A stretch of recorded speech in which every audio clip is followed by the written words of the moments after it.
Maximum கடகராசியில் பிறந்தவங்க தன் குடும்பம், தன்னோட குழந்தைகளை பற்றிய கவலைகள், அதாவது தன் கவலைகள்ங்கிறதோட அவங்க மேலே அக்கறை அதிகமாக உண்டு. அதுக்காண்டி அவங்க வந்து எப்போதுமே அவங்களுக்கு எந்த ஒரு செயலையும் பார்த்து பார்த்து செய்யக்கூடிய அமைப்பு வந்து உண்டு. இப்போ குரு அங்கே இருக்கனால கொஞ்சம் அட்வைஸ் அதிகமாகவே இருக்கும். ஏற்கனவே கொஞ்சம் பண்ணுவாங்க, இப்போ கொஞ்சம் அதிகமாகவே இருக்கும். ஓகேங்களா? இந்த கடகராசியில் பிறந்தவங்க இந்த ஒரு வருஷத்துக்கு கடன் மட்டும் வாங்கிடவே கூடாது. ஏன்னா குரு அங்கே இருக்கிறாங்க. கடன் வாங்கினீங்கன்னா கடன் அடைக்கவே முடியாது.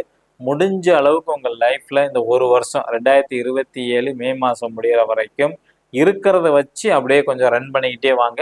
கடன் பக்கம் போயிடாதீங்க. ஆரோக்கியத்தில் கொஞ்சம் கவனமாக இருக்கிறது ரொம்ப ரொம்ப சிறப்பு. நீங்கள் போன ஜென்மத்தில் செஞ்சிருந்த புண்ணியங்கள் கிடைக்கிறத கொஞ்சம் தாமதமாக வரும். ஓகேங்களா? கடகராசியில் பிறந்த மாணவர்களுக்கு எப்படி இருக்கும் அப்படின்னு கேட்டுக்கிட்டிங்கன்னா, படிப்பில் கொஞ்சம் கவனக்குறைவு ஏற்படும். கடகராசியில் பிறந்த எல்லாத்துக்கும் எல்கேஜிலேருந்து பிஹெச்டி படிக்கிற வரைக்கும் தடை தாமதம் வந்து ஏற்படும். போட்டி தேர்வு எழுதுறவங்களுக்கு ஒரு நல்ல வாய்ப்பு வந்து கொடுக்கும். ஓகேங்களா? அடுத்தது வருமானம், குடும்பம் எப்படி இருக்கும்? 2ஆம் இடம் தான். ஓகேங்களா? இந்த 2ஆம் இடத்துல வந்து சந்திரன், சுக்கிரன், கேது அங்கே இருக்கிறாங்க. இந்த 2ஆம் இடத்த வந்து பார்த்துக்கிட்டிங்கன்னா செவ்வாய் 4ஆம் பார்வையாக பார்க்குறாரு. ஓகேங்களா? அப்போ இவங்களை பொறுத்த வரைக்கும் குடும்பத்தில் யாருக்காச்சும் ஒருத்தங்களுக்கு பல் அல்லது கண் சம்பந்தப்பட்ட பிரச்சனை வரும். கடகராசியில் பிறந்தவங்களுக்கு குடும்ப நபர்கள் யாருக்காச்சும் ஒருத்தங்களுக்கு அந்த மாதிரி அமைப்பு உண்டு.